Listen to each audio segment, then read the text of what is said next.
পরিবারের সাথেও 18 সাল থেকে 24 সাল পর্যন্ত হিসাব করেন কত বছর কার সাথে দেখা করতে দেওয়া হয়নি।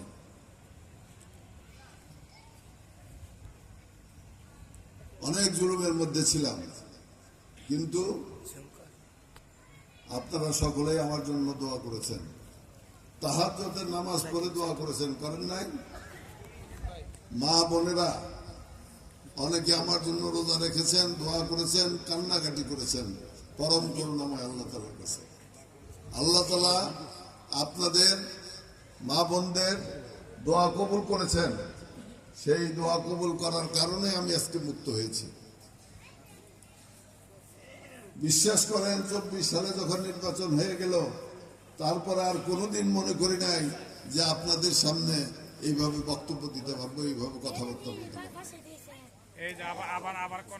18 আগস্ট আমাদের মামলার চূড়ান্ত রায় হওয়ার কথা ছিল হাইকোর্টে।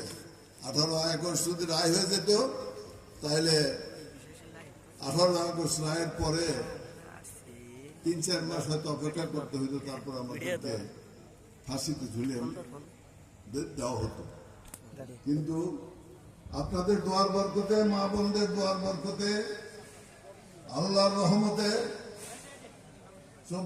5 তারিখে অর্থাৎ 5ই আগস্ট 18 আগস্ট আসার আগে শেখ হাসিনা বিদায় হয়েছে, তাই না?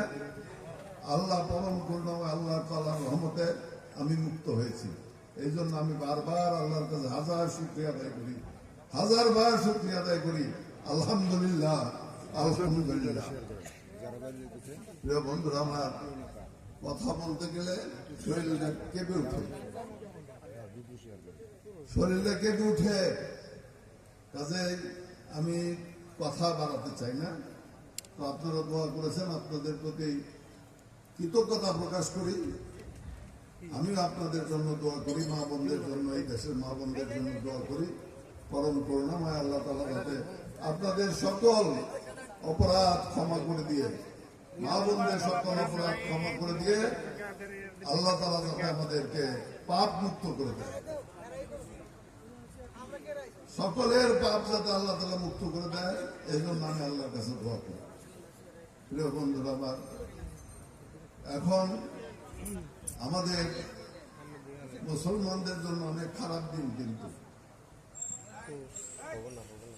বাংলাদেশের জন্য খারাপ দিন, সঙ্গে সঙ্গে মুসলমানদের জন্য অনেক খারাপ দিন। কাজেই আমাদেরকে